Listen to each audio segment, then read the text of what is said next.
আসসালামু আলাইকুম রহমতুল্লাহ। প্রিয় দর্শকবৃন্দ, আমি Rakibul Hasan, build the nation দেশটাকে গড়ুন ইউটিউব চ্যানেলের পক্ষ থেকে জানাচ্ছি আন্তরিক মোবারকবাদ। আপনারা দেখছেন যে বিএনপি মনোনয়ন দিয়েছে। মনোনয়ন দেওয়ার পরে কি শুরু হয়েছে? এতদিন দেখছেন যে নিজেরা প্রায় 150-র উপরে লোক ওরা মারা গেছে, আর এখন মনোনয়ন দেওয়ার পরে বাংলাদেশে মনে হচ্ছে তৃতীয় বিশ্বযুদ্ধ শুরু হয়ে গেছে। অথচ এই এই একই রাষ্ট্রে আজ থেকে প্রায় 1 বছর আগে বাংলাদেশ জামাত ইসলামী 300 আসনে মনোনয়ন দিয়েছে, কেউ টেরও পায়নি। আর একটা দেখলেন যে জামাতের আমির পুনরায় নির্বাচন হয়ে গেছে সুন্দরভাবে গোপন ভোটের ব্যবধান, গোপন ভোটের মাধ্যমে, কেউ জানেও না। আর তাদের মধ্যে যদি হতো তাহলে একটা ওয়ার্ডের সভাপতি নির্বাচন হতে যাও তাদের মধ্যে শুরু হয় কুরুক্ষেত্র।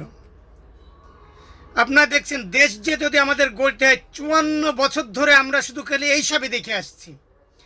দেশকে গড়তে হবে তার কোনো কিছু নেই। এই ঢাকা ভার্সিটির দিকে দেখেন, তারা এখনো 2 মাস হয়েছে কেবল, এখন নেছে তাদের দায়িত্ব। ঢাকা ভার্সিটিতে যদি দেখবেন পুরা চেহারাটা পাল্টাই গেছে, পুরা সিন্ডিকেটগুলো ভাঙ্গে তছনছ করে ছেড়ে দিয়েছে। মনে হয় যে আপনি বিদেশের কোনো ভার্সিটিতে এখন ঘুরছেন। খাবার ক্যান্টিনে গেলে মনে হয় যে আপনি শ্বশুর বাড়ি খেতে আসছেন। অতএব সৎ নেতৃত্ব হলে কি হয় আপনারা নিজেরাই চোখে দেখছেন, চোখে আঙ্গুল দিয়ে দেখাচ্ছে। আর এই ছাত্ররা যারা শিক্ষিত শ্রেণী তারা কিন্তু গ্রহণ করে নিয়েছে যে সৎ নেতৃত্ব আনতে হবে। যারা নিজেরা কামড়াকামি করবে না, যারা চাঁদাবাজি করবে না, যারা দেশের টাকা পাচার করবে না, যারা সিন্ডিকেট করবে না, সেই সব লোকগুলো ওরা দেছে, শিক্ষিত ছেলেপেলেগুলো দেছে। এখন তাদের চেয়ারাও পুরা ভার্সিটিগুলোর চেয়ার একেবারে পাল্টে যাচ্ছে।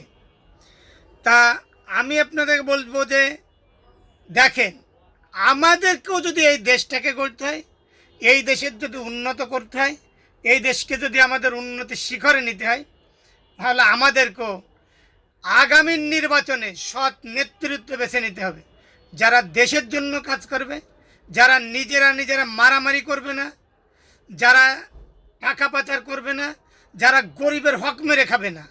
আমরা সেই সব লোকগুলো নির্বাচন করি যারা যার হক তারে বুঝে দিবে। আসুন দেশটাকে গড়ি, দেশের জন্য করি।